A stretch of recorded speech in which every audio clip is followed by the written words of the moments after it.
Welcome to the RedHawk Hoops Report, episode 2. Luke West Poley joined by the head coach of the RedHawk women, Glenn Box. Coach, 2-0 week. Did not have to be subjected to some Dallas Cowboys football yesterday. That's coming up later tonight, but how are you? I'm good, man. I appreciate it. I'm doing well. Thank you.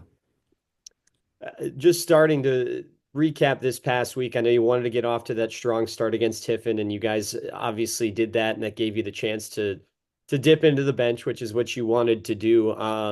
Just starting with that game, what were your overall thoughts? I thought our kids played well. I thought we played hard. We got off to a great start. I felt like our staff felt like we were able to get a lot of kids minutes that need minutes. There were some kids that didn't play against Xavier, and we need to keep kids ready because the way the makeup of our team is, it's so fluid right now, as far as who's going to play from one game to the next. We put a lot into practice, who's practicing well. And so we need kids to stay sharp. I try right now to keep everyone engaged the best I can. In these games, you hope to do that. You hope to kind of keep some rhythm with some of those kids. And these are also games too where, kids like Maya and Amber don't have to log so many minutes, right? It's like another way. Katie, who's been injured in the past, it's a way where they can kind of push them through the season a little bit without it being so hard on them. So I look forward to those games. And then on Sunday against an Austin P team that's supposed to be pretty competitive in the A-Sun, you had to gut out a close win. I know you were very disappointed with the Xavier game and kind of how that went. You guys dug into a hole early, kind of clawed your way back. This game was a little bit different. This is the other close game against a D1 opponent you've played this year, but really just tight throughout. You closed the first quarter on a pretty strong run to take the lead, and it was just kind of a dogfight from there. Yeah. What were your thoughts? How happy were you with the team on Sunday? I'm happy we won. I look at things, I'm past the state of moral victories anymore. We're trying to win here. And I understand this is a whole process and we're still building and all that. But I felt like the moral victory thing was last year. Now it's time to win. We won. The nice part about it is I did not think we played well at all. I thought we really struggled taking care of the ball.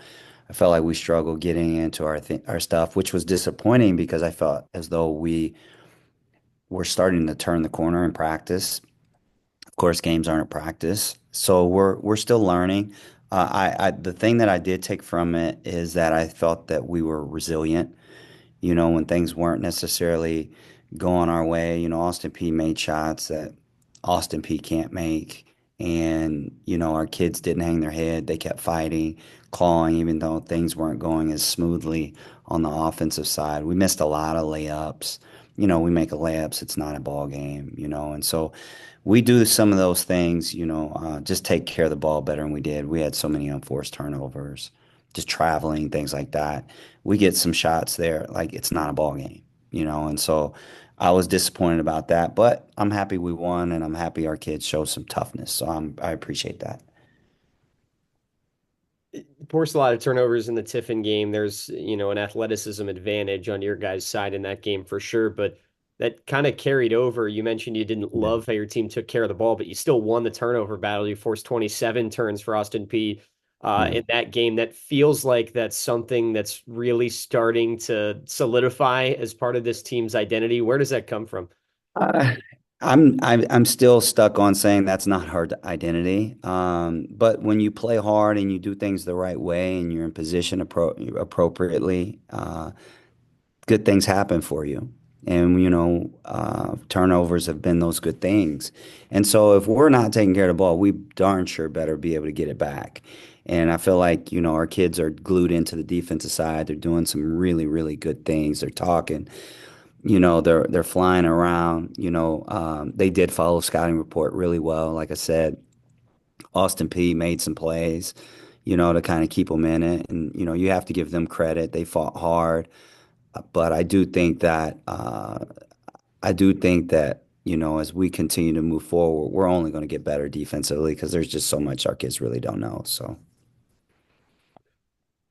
The rebounding from your guards has continued to be pretty impressive. Again, it was kind of a one person band last year with Amber a Yeah. little bit at times, and now things are starting to spread out a little more. But even towards the guard position, Maya had six, Nuria had four. Yeah. Tamar had a couple in the game on Sunday as well. How important is that to really get everybody involved in the glass? Extremely. Nuria is a really good rebounder. I think she played 18 minutes and had four rebounds or so, but she flies around. She chases balls down. She has a high motor. She keeps possessions alive. And, we do need more consistency from our other guards, like Ange needs to rebound better. Tamar can still be more active. I've seen Tamar in the past be a really good rebounder. Maya obviously got it done last night. It's a team effort. It really is. Some of these teams are really hell bent on stopping Amber from the glass, and therefore, there's going to be other opportunities for other people. Katie's got to be better, from as far as rebounding the ball, and I know she can, and I know she'll respond. So, rebounding is a big part of what we do, especially right now because we're not. I wouldn't say we're an efficient ball club. I look at our numbers and, I think all four games we've shot over 40%. I don't know if we did that twice last year, just guessing, but I would still say that there are ways that we can score easier and we're still trying to do that. So we need to rebound the ball. Definitely keep these possessions alive. What are kind of the next steps for this team offensively, you think, to be a little more efficient and maybe score the ball at a higher rate, kind of on a more consistent basis? I think that's a very good question. I think first and foremost, we have to have a really understanding of who we are as individuals and who our teammates are. We have to look for opportunities within the way that we play to be able to get certain people the basketball in a timely fashion.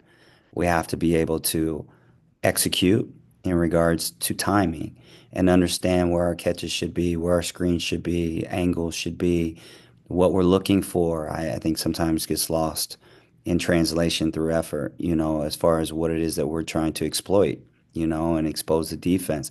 So you think about all of those things.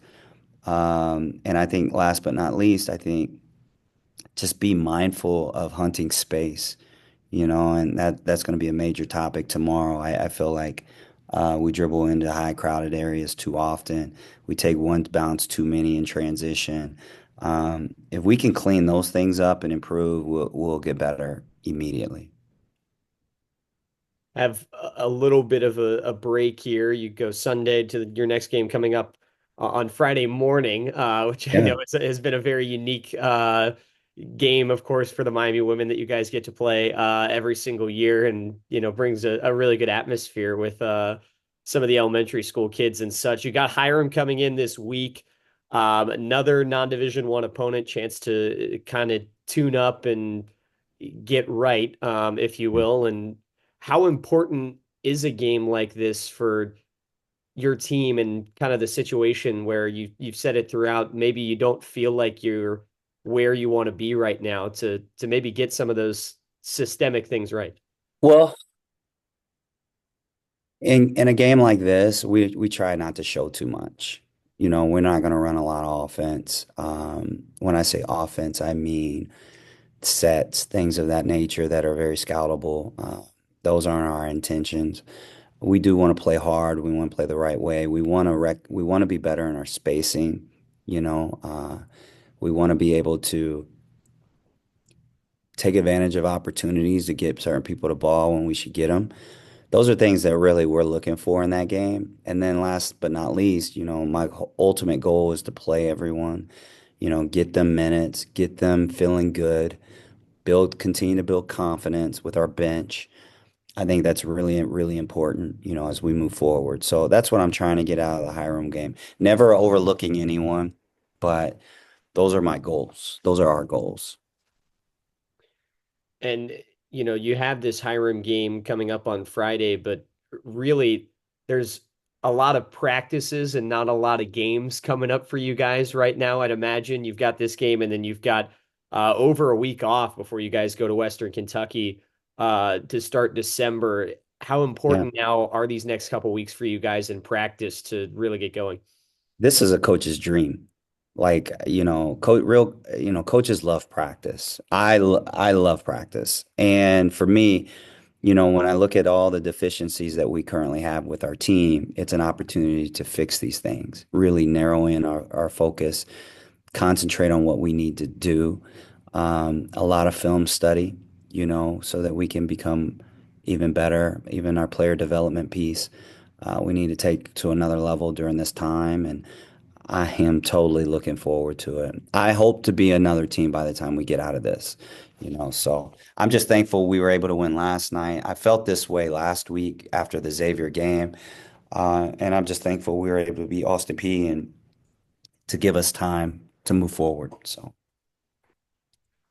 All right, coach. So thanks for tuning in. Episode 2 of the Red Hawk Hoops Report, Miami women's basketball in action, coming up on Fridays, 11 a.m. tip off against Hiram. Game can be found on ESPN Plus here on Red Hawk Radio and on the Miami Radio Network with Tim Bray as well. Coach, till next week. Thanks for being with us, man. I appreciate you, Luke. Take care, man. Thank you. Thank you, you too.